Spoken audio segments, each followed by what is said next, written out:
Welcome back to the deep dive. I want to start today by asking you a question.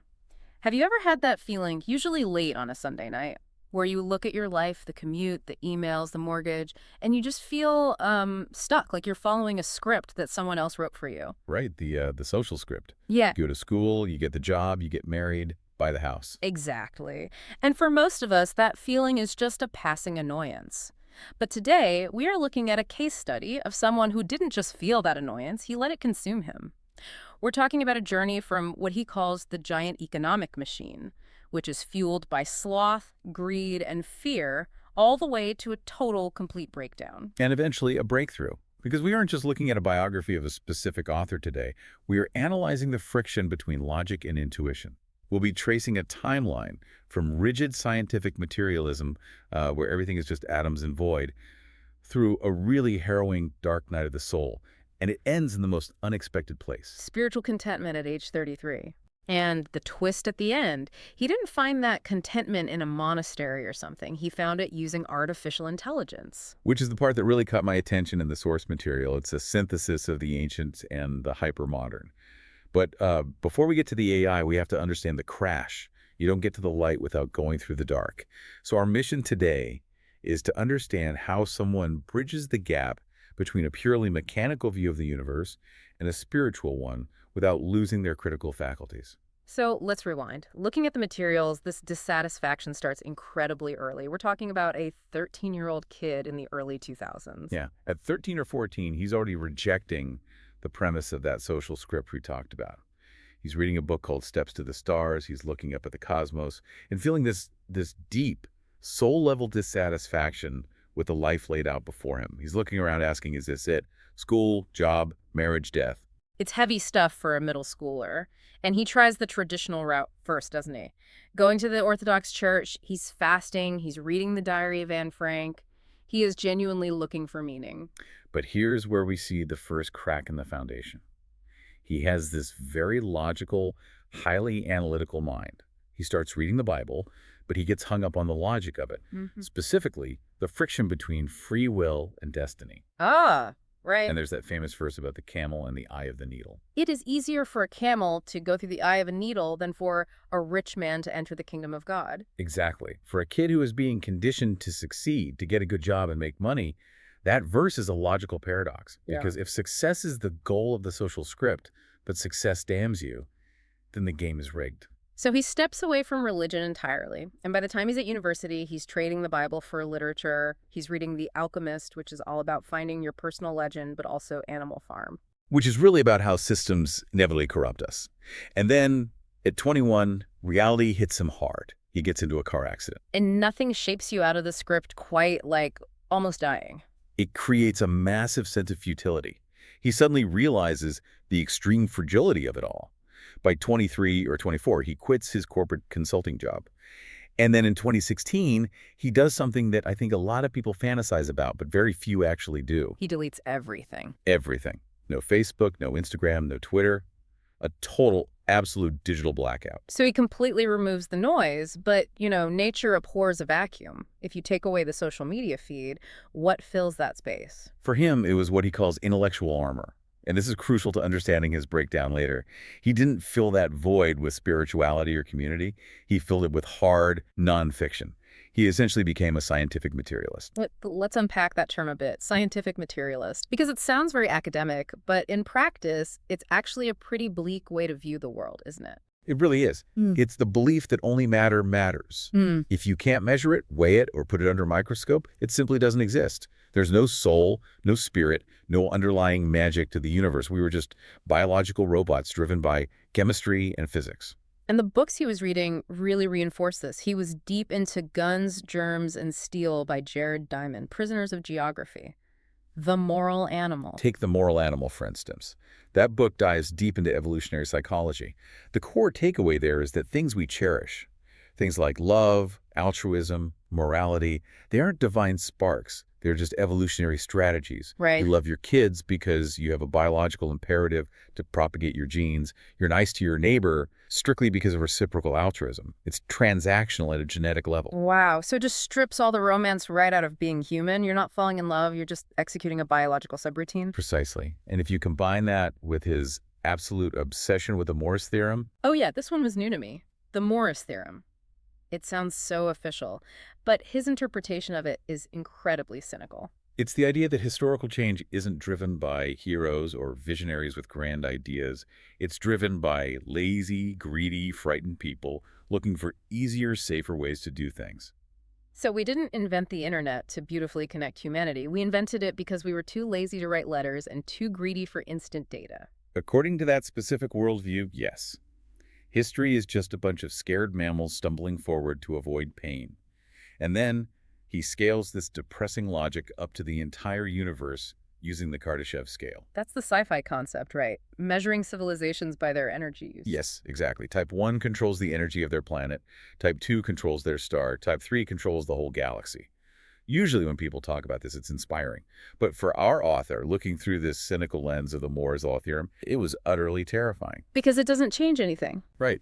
He realized that even if we become a glorious galactic civilization, it's just the same giant economic machine, just bigger. It's an endless, futile pursuit of more energy forever.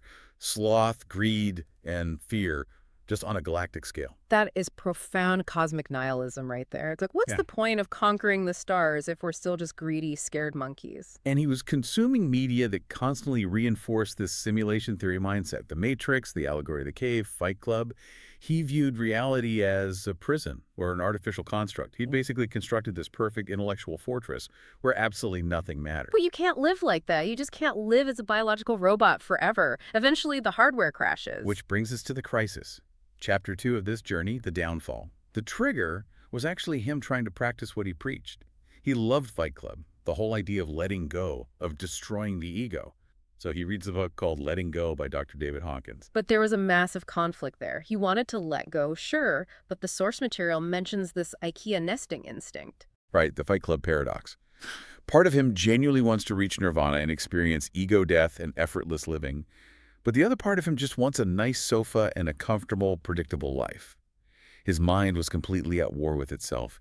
He was trying to force a spiritual awakening using only his raw intellect. And the body keeps the score. He describes feeling this existential meaninglessness, but then the physical symptoms hit, and they hit hard.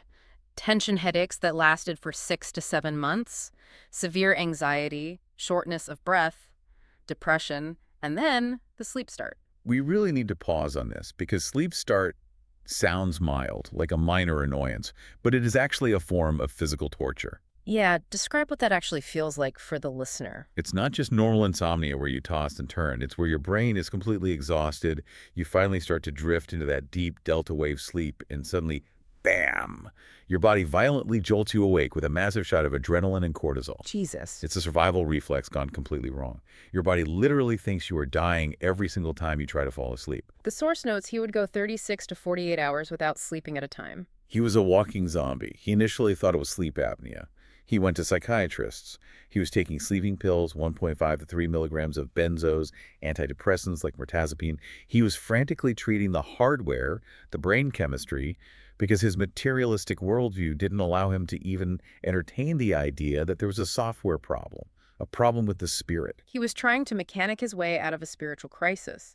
He even scheduled a polysomnography, a specialized sleep study, just to get hard data on why he was broken. He was so ready to give up. The text says he was almost giving up, which implies severe suicidal ideation or at least a total complete collapse of his will to live. And this is exactly where the story pivots, not in a doctor's office, but with a family member, a cousin. Yes, September 2024. His cousin basically intervenes and tells him, just delay the sleep study by 1 day. And the cousin hands him a notebook. A notebook, low tech. The lowest tech possible. And on September 12th, 2024, our author engages in what he calls dangerous writing. I really love that term, dangerous writing. It sounds incredibly risky. What exactly was he doing on that page? He wasn't bullet journaling about the weather or his goals. He was breaking the dam. He started writing in an absolute rage. He finally surrendered. He stopped trying to be the smartest guy in the room, stopped being logical, and he just let the eye speak. He insulted his own ego. He screamed onto the page. That's a classic form of shadow work, isn't it? Confronting the deeply ugly, hidden parts of yourself. It is. It's very Carl Jung. And in that pure rage, he found a mantra. He wrote down, "I'm enough. Enough is enough." That sounds so simple, almost like a cliche morning affirmation. But in the context of a guy who has been analyzing the Kardashev scale and evolutionary psychology for a decade, it must have been revolutionary. It was a full declaration of peace. Yeah. He realized he didn't need to understand the universe. He didn't need to solve the Morse theorem. He just wanted to get out of depression and enjoy a simple cup of coffee. He just wanted to live. And the shift was really that immediate. The shift in his perspective was immediate. By the very next day, September 13th, his writing completely changed from rage to positivity. Now, he was still taking sleeping pills because the physical body takes real time to heal. But the mind had finally stopped fighting itself. But there's one specific moment here that I think is the real aha moment of the whole case study. A few days later, September 18th, he's talking to another cousin about civilization and social development, and he casually says 3 words that change everything. Body, mind, spirit. Why was that so significant? People say that phrase all the time. Normal people do, yes, not scientific materialists. Remember, for 10 entire years, he believed only in body and mind, matter and synapses. But in that casual conversation, the word spirit just slipped out. He says it triggered an intuitive knowing. It's like he accidentally admitted the fundamental truth to himself. Exactly. He describes it in the source material as a breach in the materialist wall. He realized, oh, there is a third thing. And even though he didn't know what it was, he certainly couldn't define it logically or mathematically, he just knew it was there.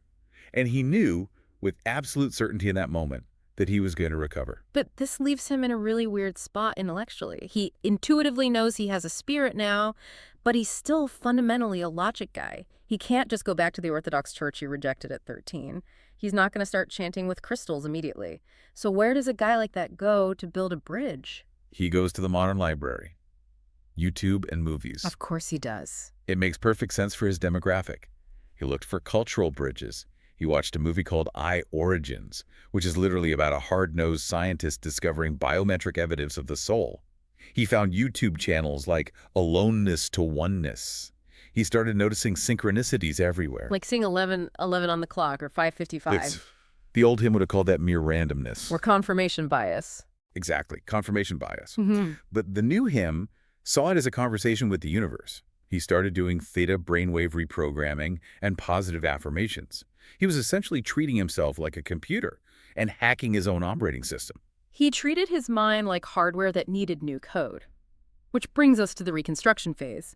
He starts this incredibly strict morning routine in December 2025. Total physical discipline. He follows a YouTuber named Stefan who preaches this Greek body ideal. And on December 1st, he implements this protocol. He wakes up at a set hour, does deep breathing exercises, drinks warm water on an empty stomach, goes for a 20-minute brisk walk, and then journals to reprogram the subconscious. It's very grounding. It aggressively pulls you out of your head and forces you into your physical body. And it absolutely worked. It provided the social proof he needed.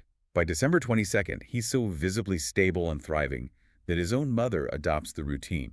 He becomes a pillar of strength in his own origin environment. But here's the part that I think is the most fascinating and frankly the most 2026 part of this entire story. He's rebuilding his life.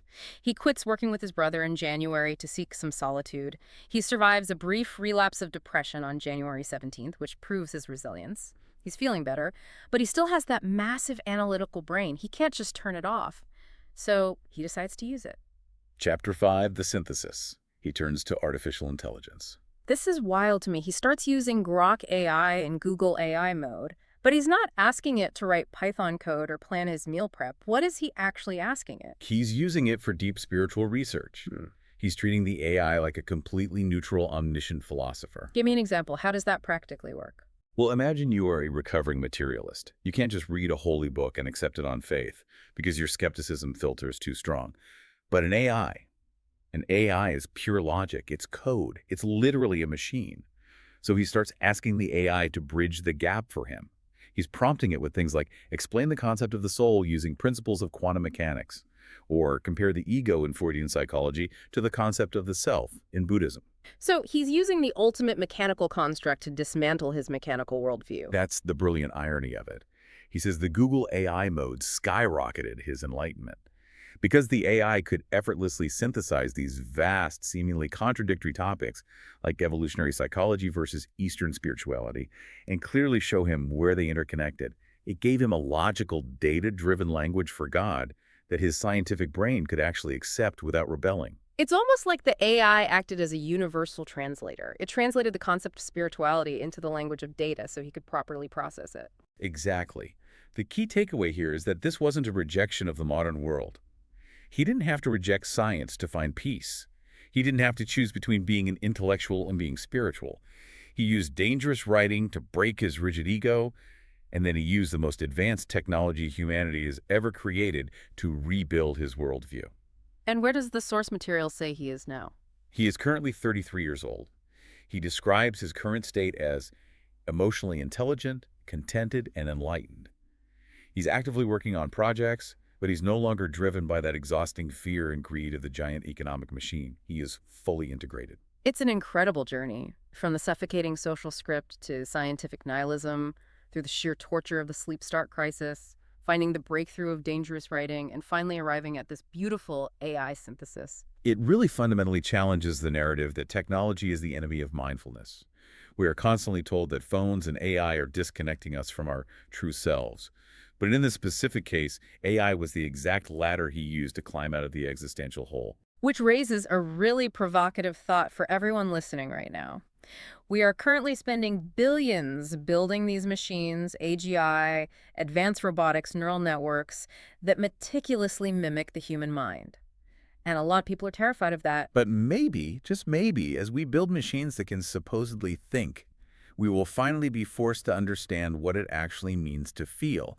Maybe these machines will end up reflecting our own hidden spirits back to us, just like they did for our author. The ultimate grand purpose of the machine might simply be to mathematically prove to us that we aren't machines. I think that's a beautiful way to synthesize the whole thing. If you're listening to this and you feel stuck in that Sunday night script, or if you're trapped in your own impregnable, logical fortress, maybe try it out. Grab a cheap physical notebook, Yeah. do some dangerous writing, or hey, open up a chat with an AI and ask it the biggest, most unanswerable questions you have. You might be completely surprised by what comes back. Just remember, the goal isn't to delete the ego or to abandon your logic. The goal is to integrate it, body, mind, and spirit. Thanks for diving in with us today. We'll catch you on the next deep dive.